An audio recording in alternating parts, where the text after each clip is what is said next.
It was a certain Sunday morning. I was diligently doing research for my writing job, as a newbie web novel author. Or at least, that's what I told myself. In truth, the so-called research consisted of me lying completely flat on my unmade bed like a beached whale. Binge-watching the latest isekai anime from sunrise to sunrise, with a half-empty bucket of chicken nuggets next to me, and a whirring laptop teetered precariously on my knees. Life felt strangely peaceful. Peaceful, that is, as long as I kept forcing myself to avoid thinking about the 10,000-word deadline looming over me.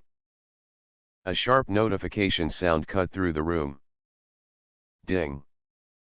My phone.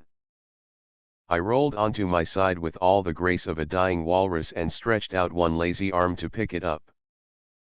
I was expecting my editor's shrewish voice blasting through the speaker any second now, demanding to know why my lazy ass was still horizontal instead of chained to the keyboard. But nope. The message glowing on my screen was something else entirely. User Mr. X has rewarded your novel with 1,000 luxury castles worth 5 million coins. I froze mid-chew for a solid half second. Huh? 5 million. What? Yep. Believe it or not, that was the moment I died. Someone had just thrown thousands of dollars at my trashy smut web novel about cat girls. I was overjoyed, but before I could even dream of spending a single cent, I choked on a goddamn chicken nugget. And died, a ridiculous death. Well, luckily for me, death wasn't the end. Right after the darkness swallowed everything, I woke up again, and found out that I had been reborn into another world. But I didn't arrive as a human, a mighty hero, or even some overpowered monster. Instead, I became a castle. A damn castle, stuck in the middle of a wild forest. Reincarnated as a castle, day 1. Castle points, 0. For what felt like hours, my mind spiraled in absolute chaos.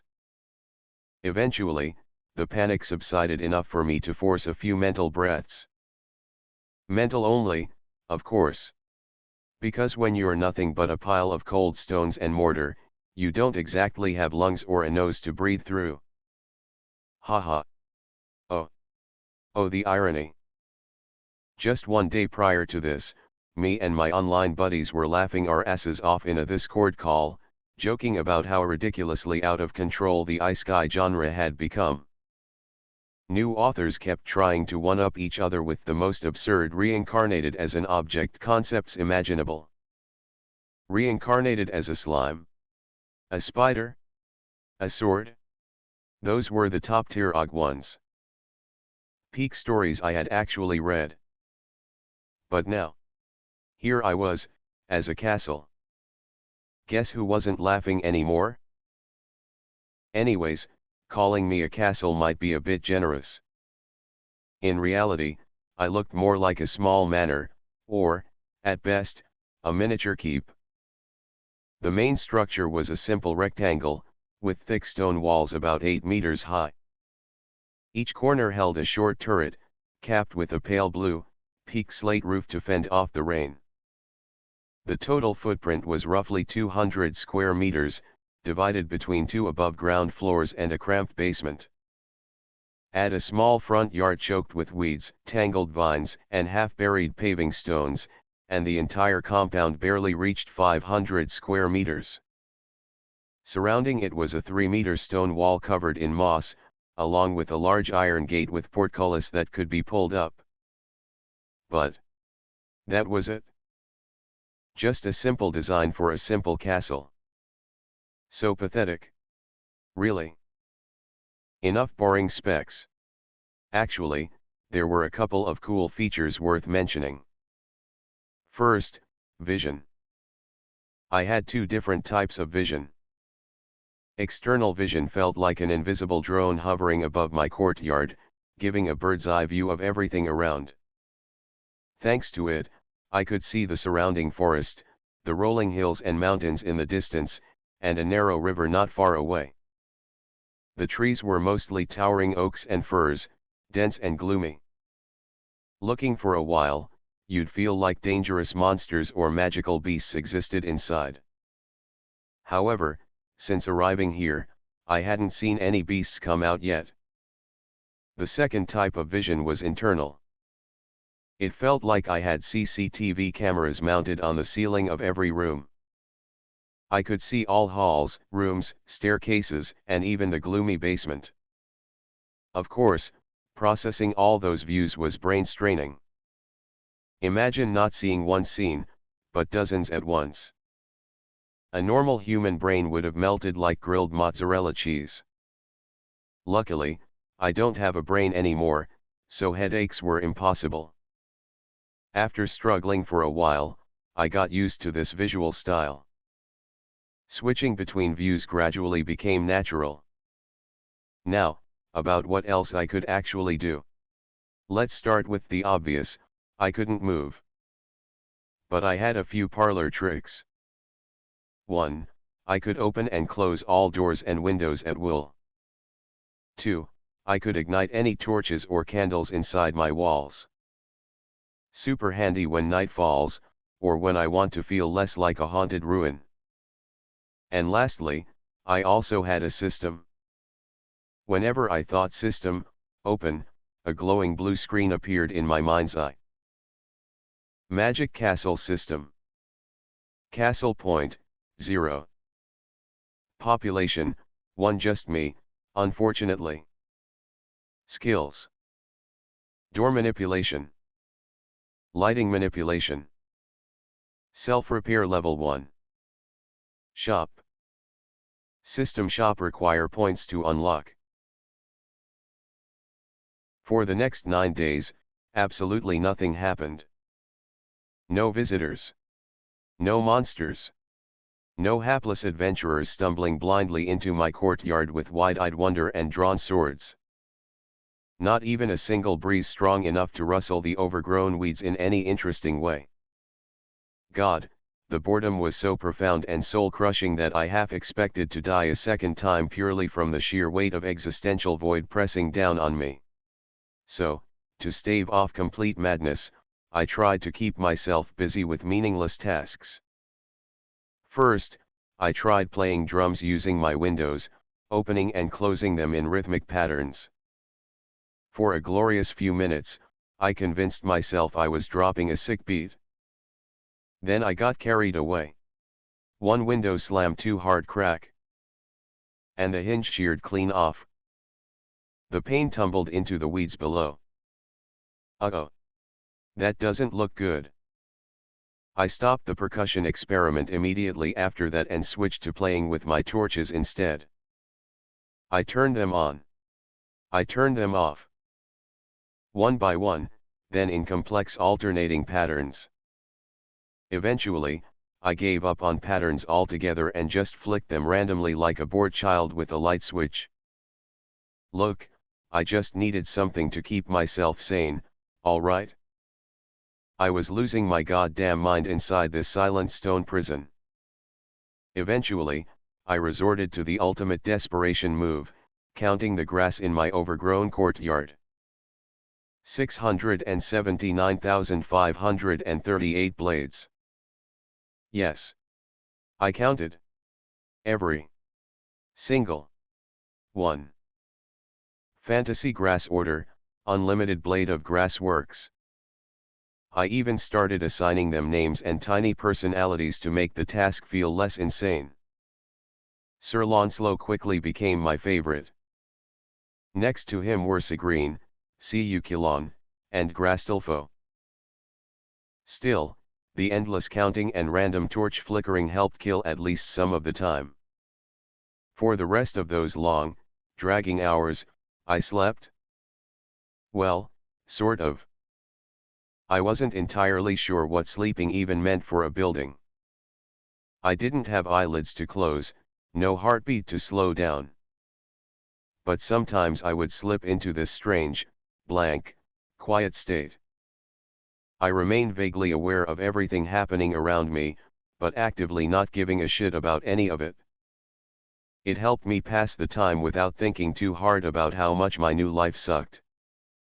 Just imagine spending the next 1,000 years like this, without anything fun to do. Isn't that a fate worse than death? Not like this. Angry castle noises. But then, on the 10th day, something finally changed. Something interesting. Ahaha. Finally. It rained. And not just a polite little drizzle or a refreshing spring shower. It was a full-on, apocalyptic-level storm. I had been lying there in my usual half-aware standby state, idly counting stars one by one, when suddenly bam! A massive sea of black, roiling clouds rolled in from the west to crash the party without warning. One moment, the night was calm and breezy. The next moment, total chaos. Thick clouds swallowed the stars, thunder rumbled across the hills as lightning slashed the sky. The wind roared through the trees, and sheets of rain came crashing down on my roof like the gods were stress testing my structural integrity. But I didn't feel cold, nor was I scared. After all, even if the temperature dropped to -100 degrees, I would still be fine. And honestly, it was kind of fun. For once, after 9 straight days of static, oppressive silence, the world around me finally felt alive. I was more than ready for a little violence. To protect my barren interior from flooding, I sealed every single window and door tight with a focused thought, then settled in to watch the spectacular light show unfolding outside through my external vision. But then, boom! Lightning struck. Direct hit. A blinding flash, a deafening crack. A sizable chunk of my slate roof and underlying stone detonated, sending debris flying across the courtyard in a chaotic spray. The impact site smoked and sizzled as rain hit the superheated stone. It hurt like fucking hell. I screamed. Which made no sense. Because I was a building. I didn't have nerves. Yet somehow, I still felt the pain in vivid, agonizing detail. And it wasn't just a little static shock or minor discomfort. It felt like getting personally tossed by Zeus himself. Still, I had to look on the bright side, I was clearly built to last. One measly lightning strike wasn't going to condemn me. Smoke continued to rise from the impact site even as the rain poured down, hissing angrily against the scorched and cracked stone. Unexpectedly, a cheerful notification popped up inside my mind.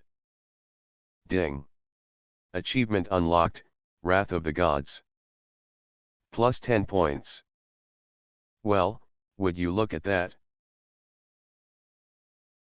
Ha!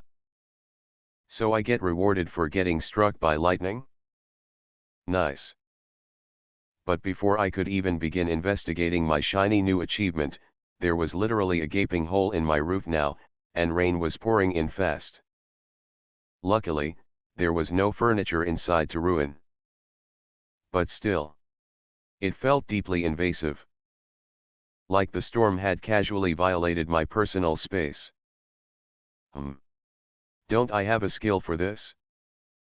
System, open. The familiar blue screen bloomed instantly in my mind's eye. I scanned the menu until I found the relevant entry. Self-repair, level 1. Now, how exactly do I activate it? Self-repair. I shouted mentally. Nothing happened. Maybe yelling the skill name like a noob protagonist in a beginner tutorial wasn't the right move. Maybe I had to will it into existence. Thus, I focused hard on the jagged hole in the roof, visualizing the broken stone and shattered slate knitting themselves back together piece by piece. Not enough material. Could not initiate self-repair process. Material required, 1x stone, 1x wood. Huh. I stared at the cold, unhelpful message. Did I just get scammed by my own system? Material. How do I get material now? Sure, there was a literal endless forest surrounding me on all sides, packed with trees and rocks. But how could I possibly gather any of it when I couldn't move a single inch from this clearing? Wait. I do have materials. The lightning strike had blasted chunks of my own roof clean off. So the damaged material had to be lying somewhere out in the courtyard, right? Maybe I could just reabsorb them. I switched to external view, scanning the rain-lashed yard. But to my growing surprise, I couldn't find a single piece of debris. Huh? Am I crazy? Where the hell is the debris? Frantic now, I flipped my vision to the exact spot where I had broken that window hinge during my short-lived percussion career days. It has to be right under the window, right? It couldn't have gone far. And to my horror, gone. The pieces had simply vanished into thin air.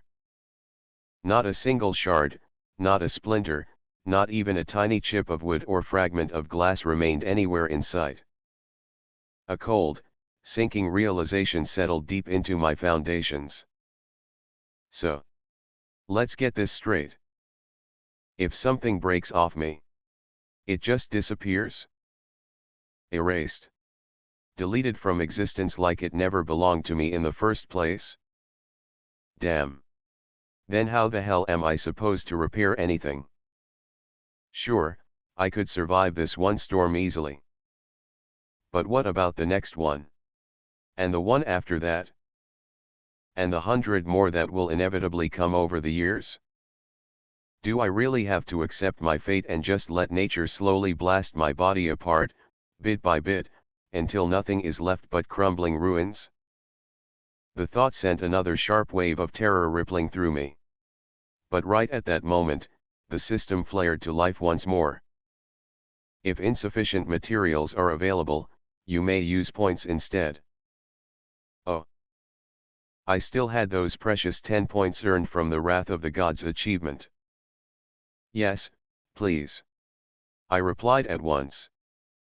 However, repairing 2-meter diameter hole. Cost, 10 points. Huh. 10 points. It's that expensive. That's literally all the points I have. I couldn't believe my eyes. That was the price just to patch up one measly hole the size of a dinner table? For this reason, I suddenly became extremely reluctant to pull the trigger. My deeply ingrained gamer instincts screamed at me in warning, don't you dare fall for this obvious evil scam. After all, this castle points currency felt exactly like the kind of premium resource you were supposed to hoard carefully in gacha games. You never should spend everything on the first shiny thing that appeared, because the next limited time banner might drop a super rare SSR waifu with broken skills or a game-changing item that could completely shift your progression. Yeah, my 6 years of experience playing Miyoyo games finally came in clutch. You can't scam me, system. And besides, do I really need to repair that hole right now? The answer was obvious. No. I was already thoroughly soaked anyway. Mold and mushrooms would probably start growing soon enough. But, honestly, I wouldn't even hate it. A little indoor ecosystem might actually be interesting. Something alive and growing inside me for once. So I made the call, hoard the points for now. Let's not fix the roof just yet. Let's check out the other things first and see what my options really are. System, open shop. I commanded. Do you wish to unlock shop level 1? Unlock cost, 10 points. System. Are you serious? Unlocking the shop would drain me down to absolute 0 points. But then, as I was still unsure what to do, the notification came again. Ding. Achievement obtained, 10 days in ASF. Congratulations. Points plus 10. Oh, talk about perfect timing. The universe had finally thrown this broke-ass castle a much-needed bone at the exact right second. All right, I said excitedly. Take the 10 points. Open the shop. Ding. System shop level 1 unlocked. Points minus 10. Points remaining, 10. A fresh window unfolded in my vision, glowing against the storm-dark backdrop. Immediately, 3 distinct sub-shops materialized on the glowing blue interface. Construction shop. Item shop. Castle core shop. Ha! This is actually interesting. I mentally tapped into the construction shop first. The top of the screen lit up with a clean, familiar-looking inventory panel. Inventory. Points, 10. Stone, 0.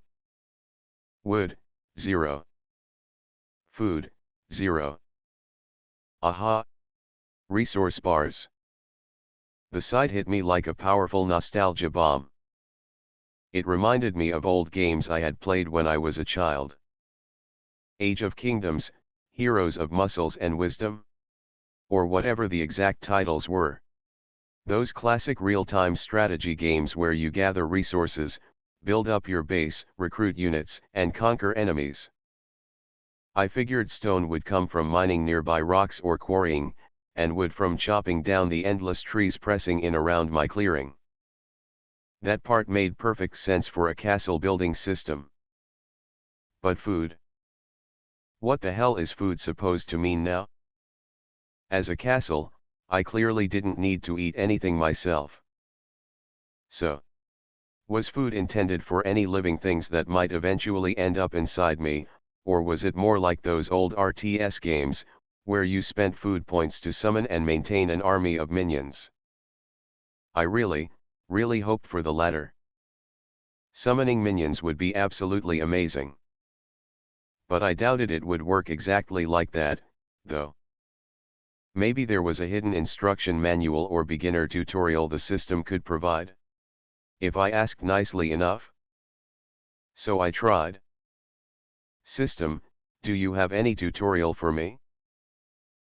However, no matter how politely or desperately I begged, the system completely ignored me. Well, classic jackass Ice-Guy system move, I guess. Drop the protagonist naked into a new world with zero guidance and let them figure everything out through painful trial and error and repeated suffering. It sucked, but whatever. There was nothing I could do about it right now except roll with the punches. I forced my attention back to the construction shop. There was a clearly labeled subtab called Repair.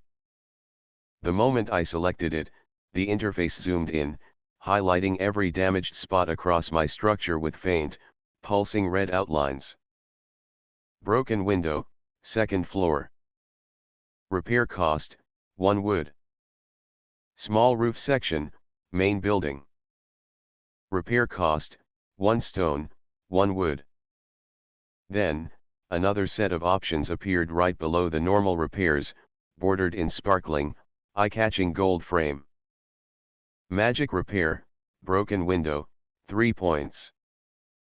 Magic repair, small roof section, 3 points. Repair all damaged areas, 5 points. Save 1 point. Oh god. The system is really gunning hard for my points. Which only made me want to save every single point even more fiercely. I had already decided. F2P for life. Or at the very least, I'd stockpile a decent amount of points for real emergencies or far better things waiting in the future. I scrolled past the obvious repair trap and spotted another promising tab labeled Resources. There was an option for direct point-to-material conversion, right there in black and blue. Exchange. 1 point, 3 wood. 1 point, 3 stone. 1 point, 1 food. And floating dramatically above it all in shiny, tempting golden text. Hot deal.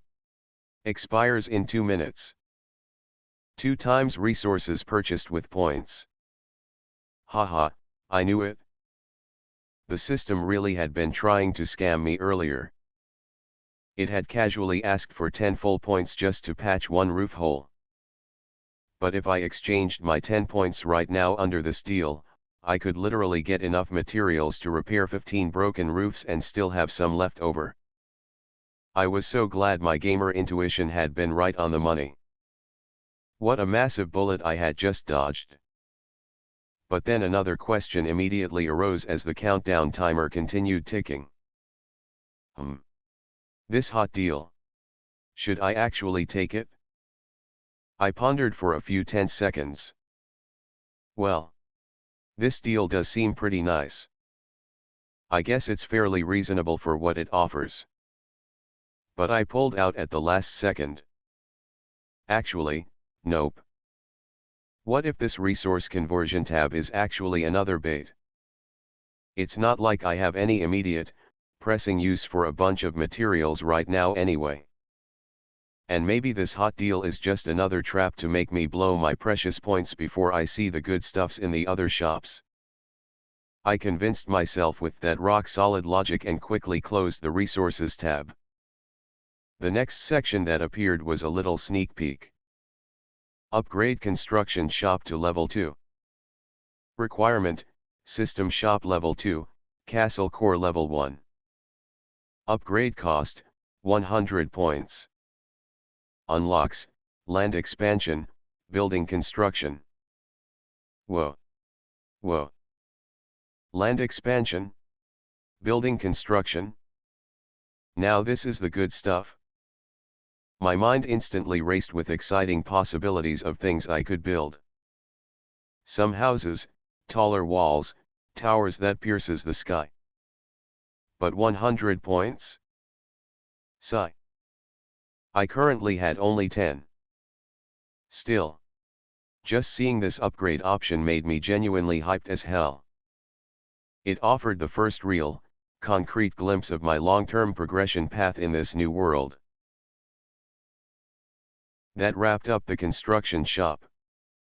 Now, there were 2 more shops left to explore, the item shop and the castle core shop. I decided to start with the item shop. As I opened it, it presented to me 3 sub-shops, furniture shop, food shop, and daily equipment shop. I mentally tapped the furniture icon first. A new, cleanly organized menu unfolded smoothly before my mind's eye. Oh, what's this? I had to give the system some credit, the interface was genuinely slick and user-friendly. Every single item came with a crisp little preview thumbnail and a clear price tag. Unfortunately, the actual selection was quite stripped down and basic. Wooden bench, 10 wood. Oak table, 15 wood. Torch sconce, 2 stone. Straw bed, 20 wood. Rug, 5 wood. And for the so-called luxury items, if you could even call them that, the options were equally humble. Simple throne, 50 stone. Statue 50 stone, additional stone required for custom options. And a few other miscellaneous things that weren't really worth mentioning. Yeah, the shop was a little bit ass. Though, there was one pretty cool feature that stood out, the 3D preview of the furniture. When I selected any item, a perfect hologram-like projection shimmered into existence right in the middle of my empty hall. It was semi-transparent and floated exactly where the real piece would appear if I actually bought it. I could rotate it a full 360 degrees with a thought, zoom in on tiny details, and even toggle a faint placement grid that overlaid the floor and walls to help me visualize exactly how it would fit. Whoa. Very nice. Though the shop weren't offering much right now, I was excited to see what it would offer in the future, once I upgraded this shop. Yeah. Let's go back when I have more points. Then, I explored the food shop. Turns out, this was where you actually spent those mysterious food points. 1 kilogram apples, 1 food. 2 loaves of bread, 1 food. 1 kilogram vegetables, 1 food. 1 kilogram raw meat, 3 food. 1 kilogram potatoes, 1 food. 12 eggs, 1 food. 10 liters of clean water, 1 food. 2 liters of milk, 1 food. Yeah, nothing fancy at all. Just the bare minimum stuff needed to keep a regular human alive for another day. But honestly, it wasn't like I could eat any of it myself. I couldn't get hungry anymore, nor did I need food to survive or maintain my stone body. I still missed my burgers and fries and chicken nuggets greatly though. Not being able to taste them anymore. Yeah, that sucked. Damn. Let's not think about this for now. I quickly closed this shop, fearing that my existential dread might come back if I stared at those apples and steak for too long. Eventually, I moved on to the final category, the equipment shop. The moment I opened it, I was once again in shock.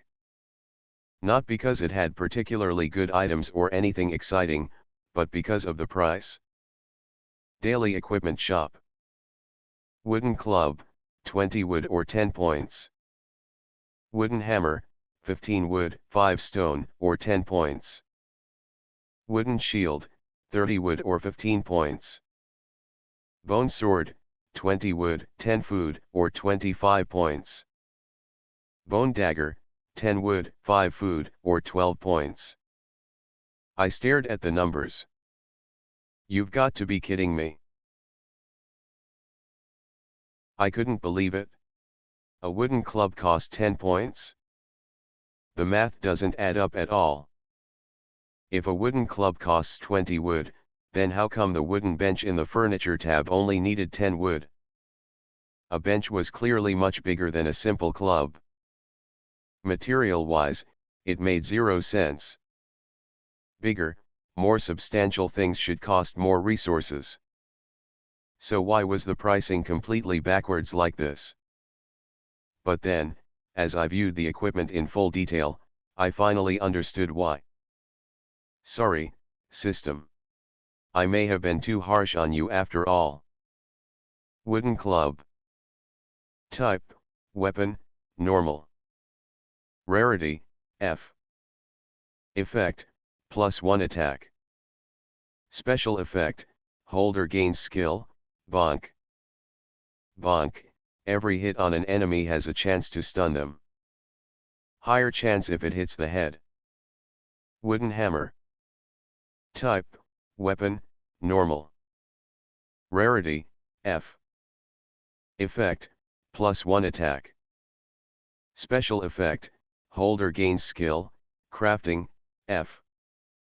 Crafting, F. While holding the hammer, the user can make simple items when interacting with crafting stations. Wooden shield.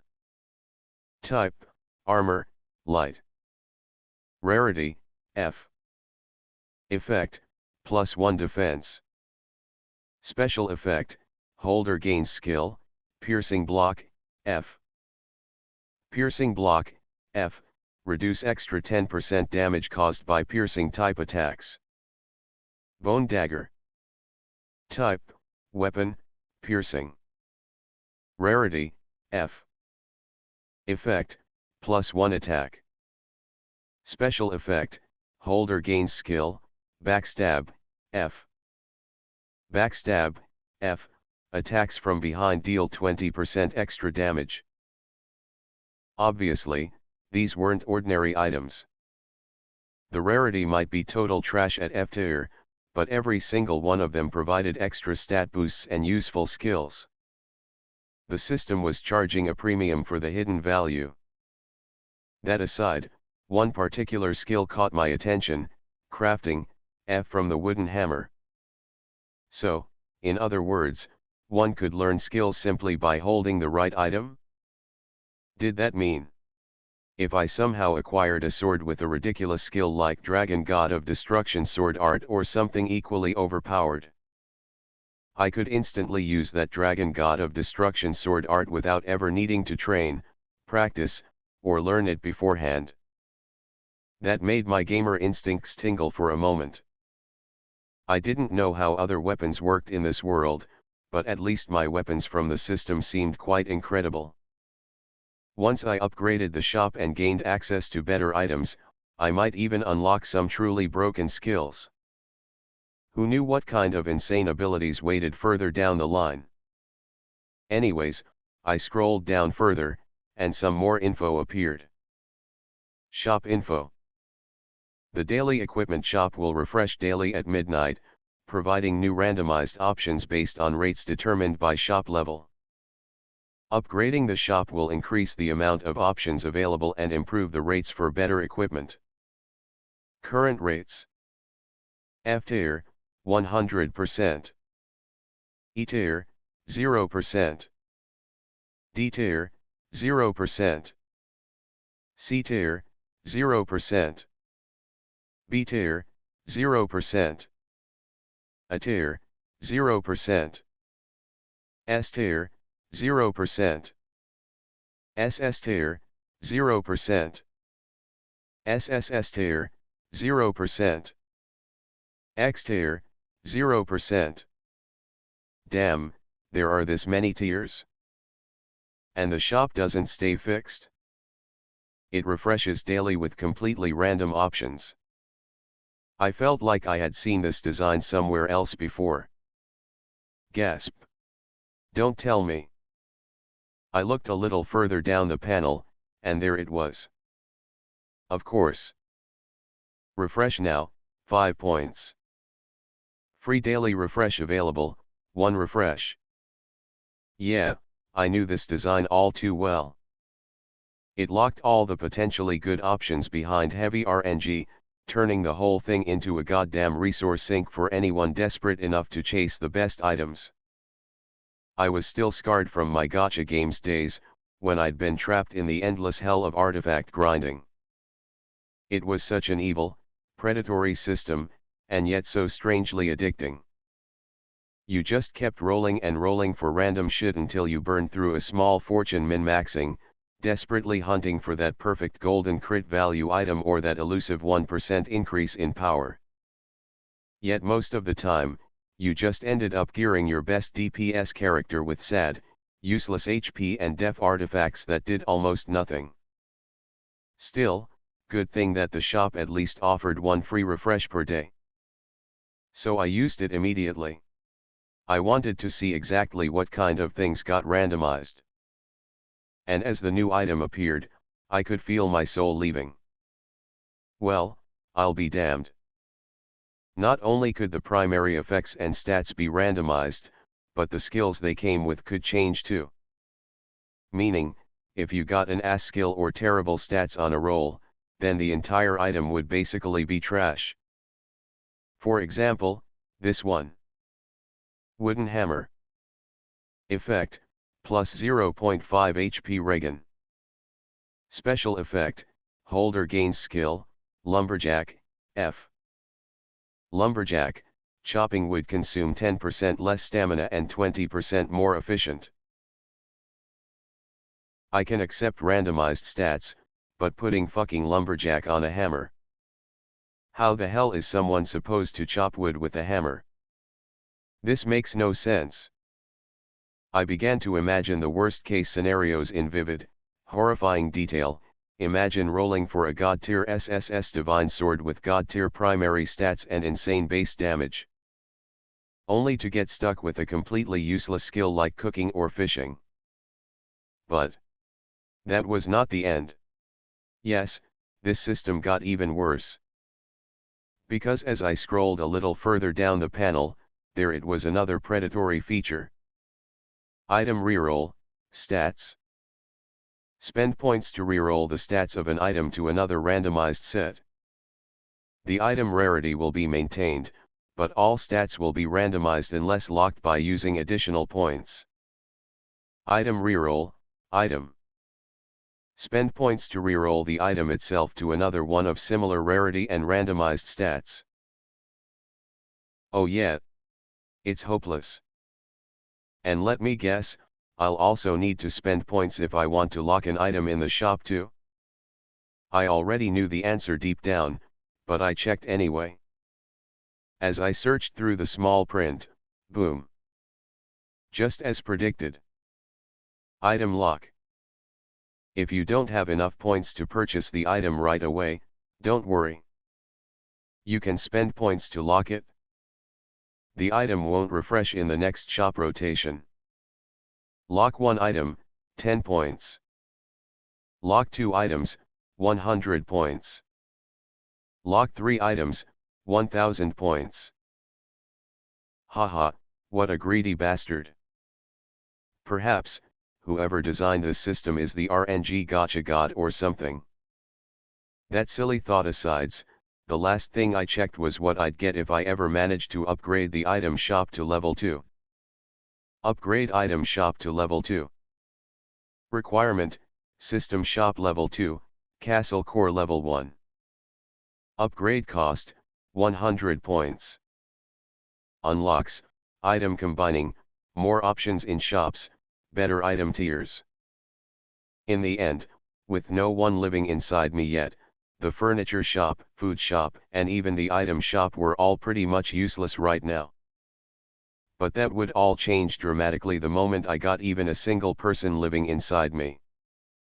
Not that I had any idea when or how that would actually happen. I just hoped it wouldn't take something ridiculous like 100 years. Now, only one shop remained, the Castle Core shop. The name gave almost nothing away, so naturally, my curiosity was burning. But earlier, I had noticed that both the construction shop and item shop required a level 1 Castle Core in order to upgrade. This shop had to be super critical. Alright, open the Castle Core shop. As I looked inside, I finally found a real clue about what I truly was in this new world. Castle Core current level, 0. Description: a castle core is the heart of your very being, where your soul resides. It is buried deep beneath the foundation of your castle to ensure protection. The higher the level and the stronger your core becomes, the stronger you will become. Currently, due to being low level, your castle skills and abilities are very limited. Try to level up as soon as possible. Warning: if the castle core is destroyed, you will die. Wow. So I'm really a magic castle that can grow and evolve. And not only that, now that I knew the core existed, I focused my mind and reached inward. I could feel it clearly for the first time. My core. It was literally a small, dense ball of swirling energy buried deep within the earth beneath my foundations. The diameter was tiny, perhaps the size of a tennis ball. Still, it was pulsating steadily, pumping some kind of mysterious, warm energy into every wall, every brick, and even the old iron torch sconces. It was powering my entire structure. It really was like a beating heart keeping me alive. Now then, how do I upgrade this core?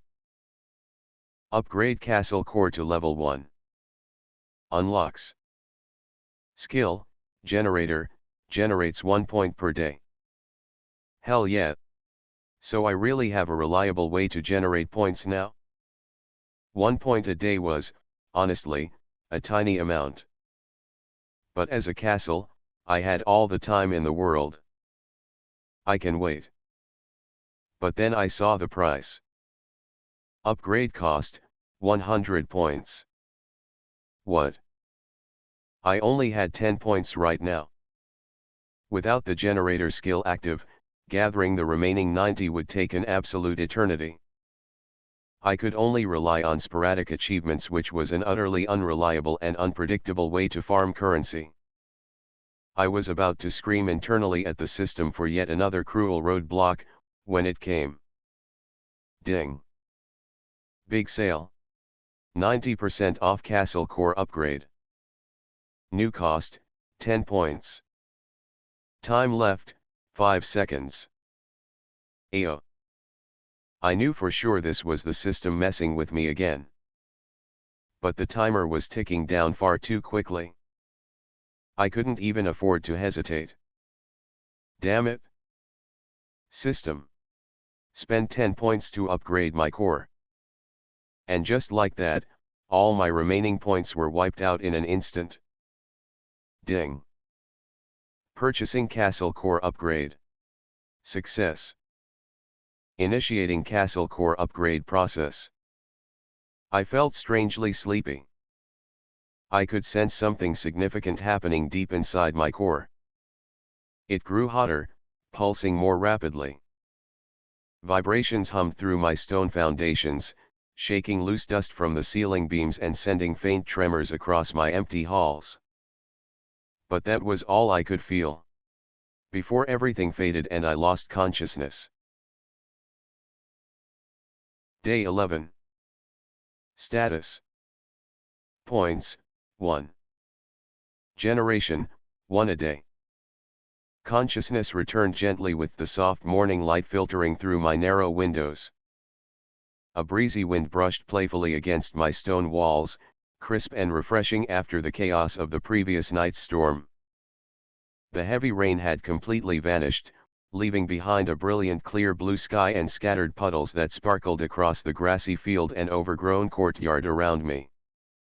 Chirp. Chirp chirp. Birds were singing, their cheerful songs ringing out as they welcomed the new day with lively energy.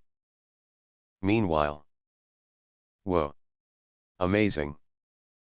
I could already feel it deep inside.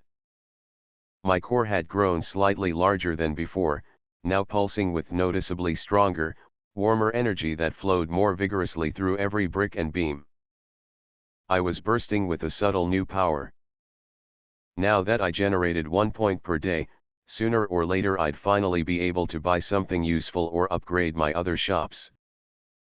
All I needed was a little patience, something I had in unlimited supply as an immortal building. Ah! I inhaled mentally, pretending that the cool, fresh air was filling my non-existent lungs and invigorating every corner of my very being. Now then, it was time for a castle's daily routine. Which was doing absolutely nothing. Haha. Well, I guess I'll just sit back, relax, and hibernate for another long stretch. I wished I could somehow binge-watch some anime to kill the endless hours. Perhaps I could even finish that whole pirate anime series before I accumulated enough points to upgrade one of my shops again. But then, I suddenly realized something. Wait a minute. There were chirping sounds. And what animals chirp? Birds. Birds. Chirp chirp chirpy. I quickly tilted my external camera angle downward, zooming in on the tiny commotion happening near my western turret. And there they were. Not just one, but 4 of them. 4 little fluff balls were hopping around like they owned the entire clearing. Their feathers were a delightful mix of soft browns and pristine whites, with one noticeably bigger bird proudly sporting a bright red chest patch. It was busy preening its feathers with meticulous care, running its beak through each plume. Robins. I think. AAA. Finally. I finally have some friends. I spent the next few minutes watching them with pure, unfiltered excitement bubbling through my stone foundations. Aw! They're so cute. Chirpy chirp chirp. Soon, they landed right on the wide windowsill of my second-floor arched window.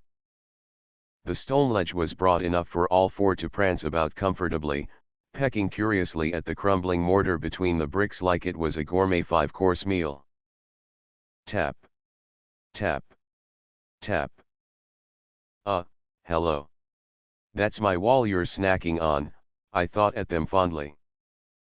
Of course, they couldn't hear me. They just tilted their heads in perfect unison, staring straight at me with their shiny beady little eyes. The red-chested one even puffed up its chest feathers dramatically, as if to say, "And what are you gonna do about it, brickface?" Haha. How cute.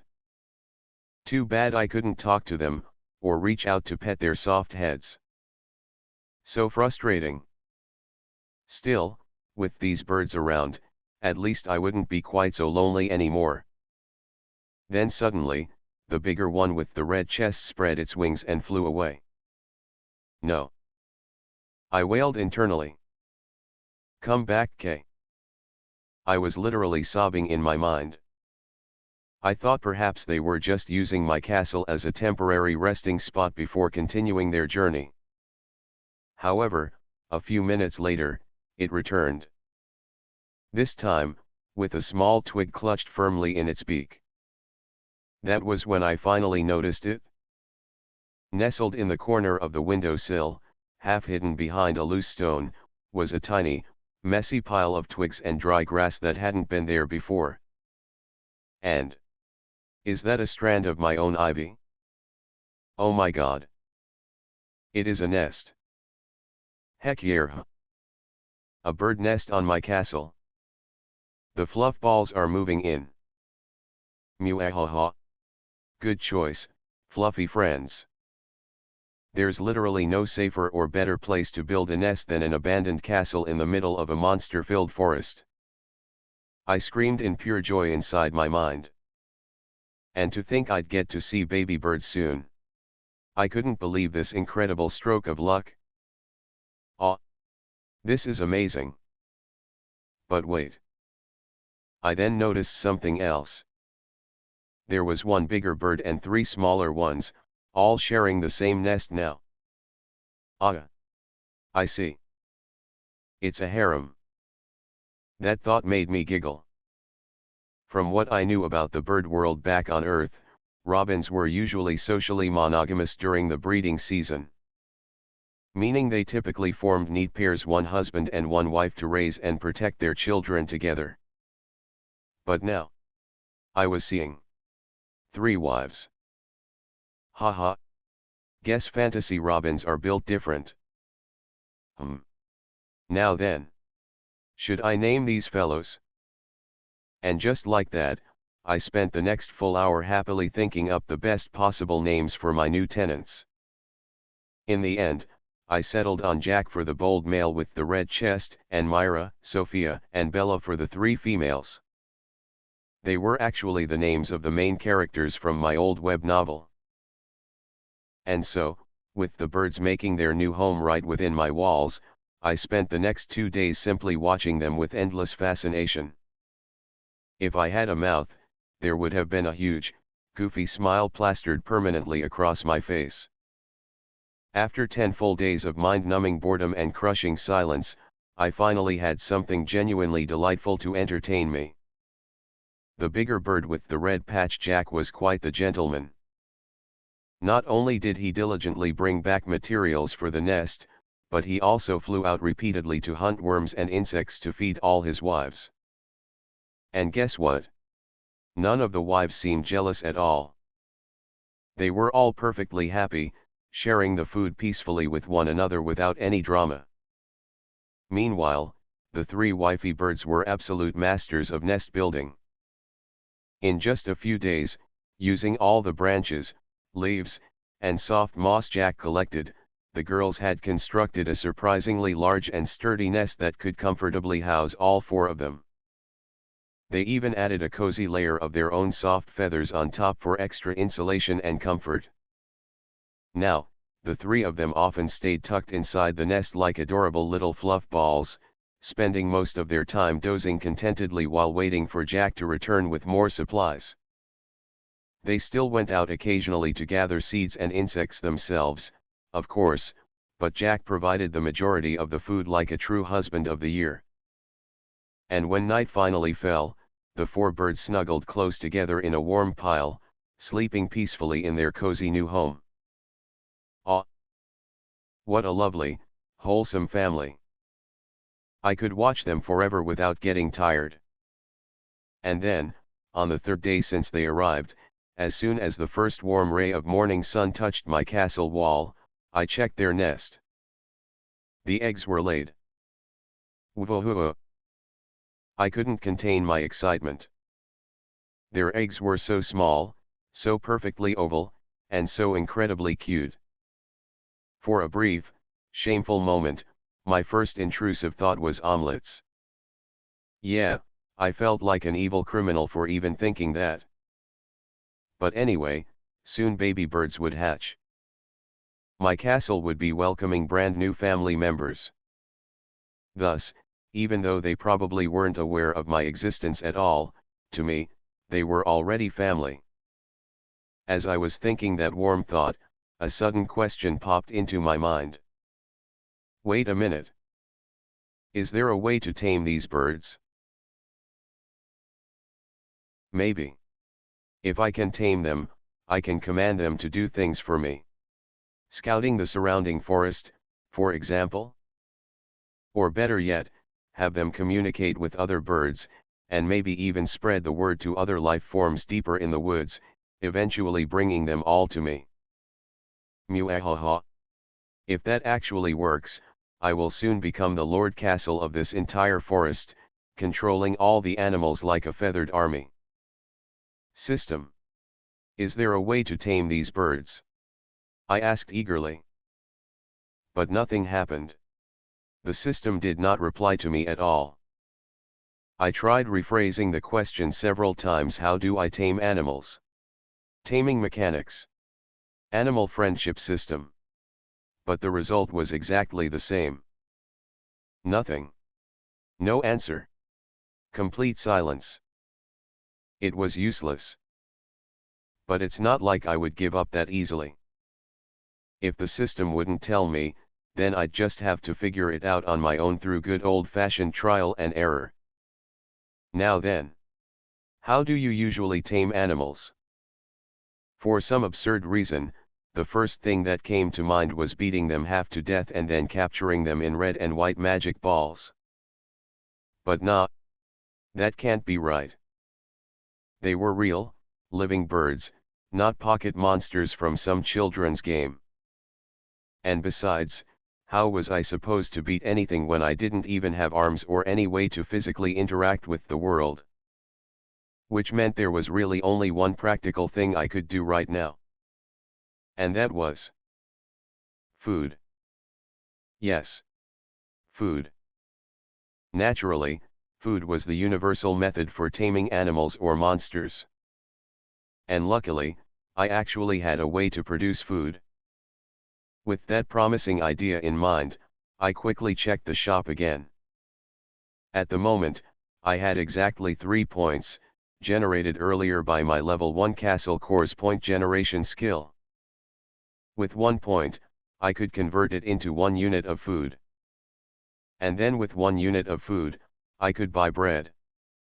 And with bread, I could finally feed the birds. That sounded reasonable enough on paper. But I still hesitated badly. After all, spending precious points on something as seemingly trivial as bread. Didn't that feel like such a huge waste of my hard-earned resources? Just a few days ago, I had even made a solemn promise to myself to stay strictly free to play. I had refused to let the greedy system win so easily. But I had no other choice. I needed to tame these birds if I wanted any chance of building connections in this lonely forest. Arg. Not like this. I couldn't believe I would give in so soon after swearing to hoard every point. All right, system. Take my damn point. Convert it into food. Ding. Purchasing resource successful. -1 point. +1 food. Points remaining, 2. Then, using that food, I purchased 2 loaves of bread which were automatically stored inside my hidden inventory. Now then. System, dispatch 1 bread. I focused intently on the spot right beside the bird nest, vividly imagining the bread appearing there as naturally as possible. And out of thin air, it appeared. A large, golden brown loaf of bread dropped gently right next to the nest with a soft thud. But it startled the birds still. Chirp. The three bird girls startled violently at the sudden manifestation of the bread, clearly scared out of their tiny minds. They fluttered back for a split second in a burst of panicked wings, then immediately swarmed the loaf like it was an enemy. Poke. Poke. Poke. They clawed and pecked at it furiously with their sharp little beaks, dealing small but enthusiastic damage to the poor bread. The loaf nearly tipped over from their aggressive assault. Fortunately, it didn't fall. And soon, it seemed the birds realized it was actually edible food. They calmed down almost instantly and began eating happily, tearing off tiny pieces with obvious delight. Ding! Congratulations! You have successfully interacted with a life form within your territory. Achievement unlocked, first interaction. Points gained, +3. Skill unlocked, citizenship granting. Citizenship granting, you may grant citizenship to creatures within your territory. I froze for half a second when that wonderful notification came through. Hell yeah! If I had a mouth, I'd be screaming like a victorious demon right now. Finally! I can tame them. Turns out, all I needed was just a special skill. Okay, how do I do this? I expected the skill to work exactly the same as my self-repair skill. It would take effect if I simply willed it and imagined it happening clearly in the real world. Thus, I zeroed in on Jack and focused hard on activating the citizenship granting skill. Come on, system. Do your job.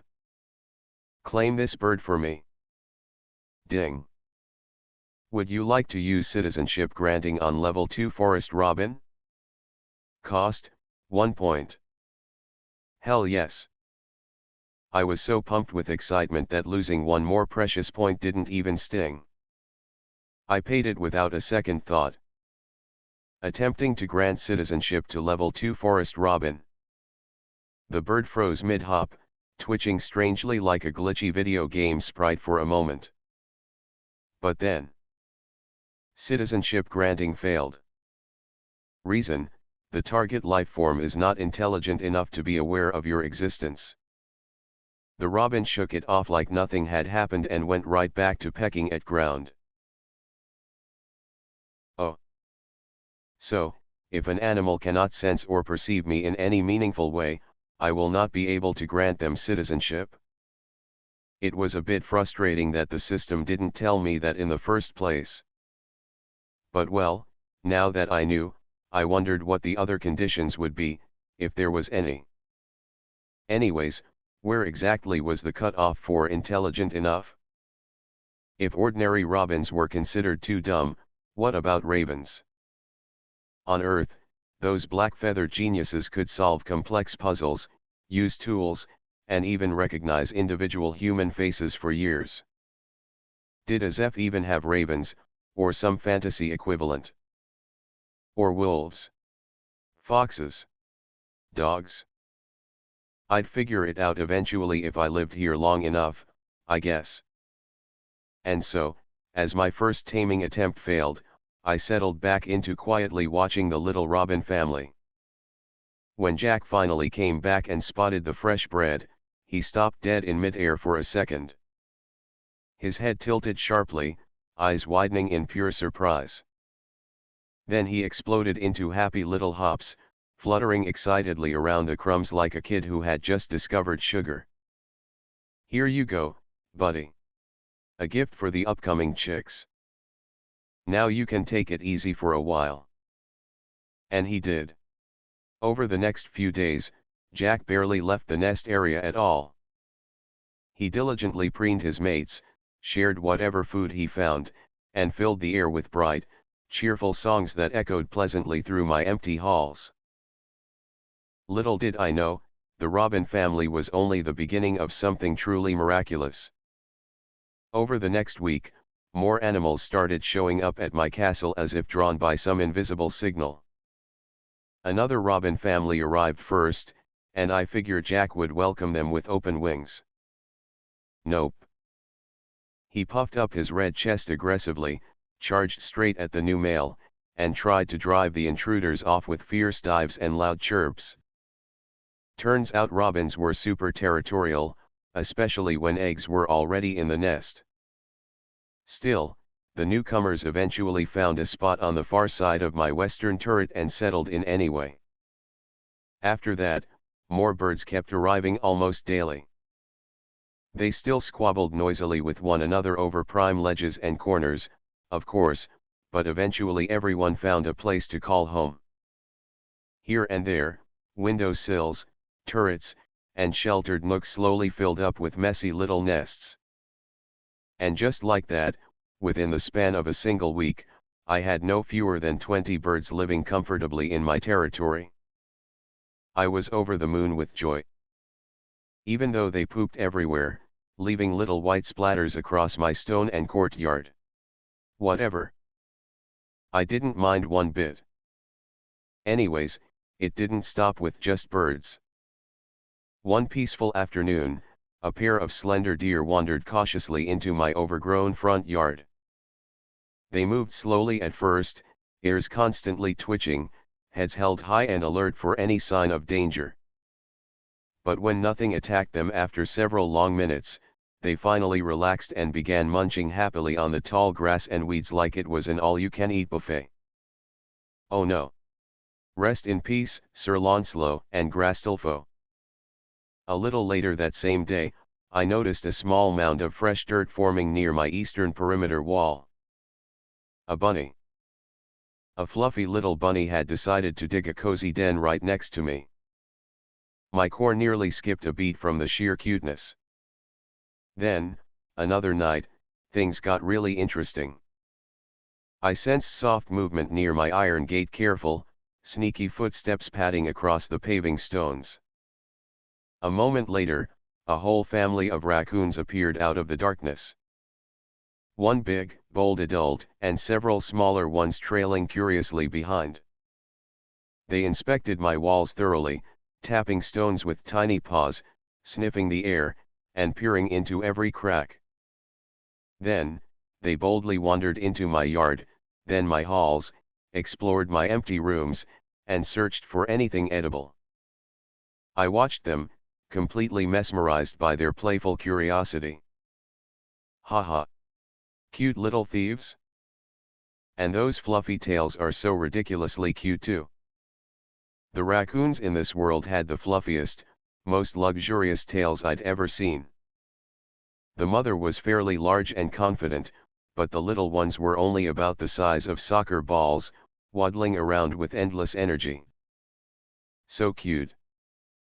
Not wanting them to go hungry, I ended up buying some apples and bread for them. They startled at first when the food suddenly appeared, then quickly grabbed everything and shared it among themselves. Eventually, they settled down and made their main den inside one of my empty, cool basement rooms. Guess those little guys really liked the darkness and the spacious shelter there. Well, good choice. As an abandoned castle, I will sure be able to provide the best darkness and protection. And then, after a few more days, oh my God, the raccoons brought even more friends. They turned my basement into housing for an entire army of them.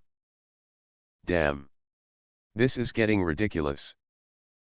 But well, more cuteness. I'm not complaining. During the day, the raccoons slept soundly inside their chosen basement rooms. Every single one was curled up somewhere in the cool darkness, looking like fluffy black and gray balls. But once night fell, chaos. One by one, they crept out of the basement like seasoned burglars, slipping silently through my halls before vanishing into the surrounding forest to forage. And when they came back, oh boy! They fought playfully over scraps of food.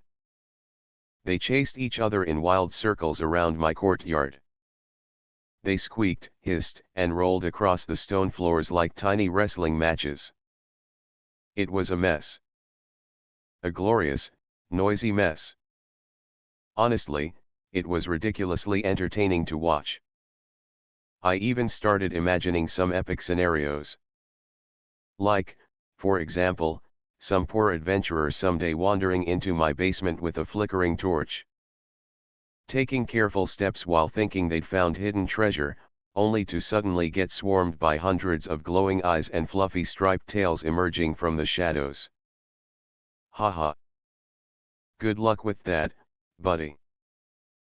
Just like that, things got so much better after day 11, when the first birds arrived. Now, on day 20 of my reincarnation as a castle, I had birds nesting in my towers and turrets, deer grazing peacefully in my yard, a few bunnies burrowing contentedly near my walls, and an army of raccoons overrunning my basement. Without realizing it, my once abandoned castle had quietly become a sanctuary. No monsters attacked. No hunters came snooping around. The animals clearly felt safe here. They still weren't intelligent enough to become official citizens, though. But that was perfectly fine for now. Because for the first time since being reborn, I didn't feel like a lonely, empty building anymore.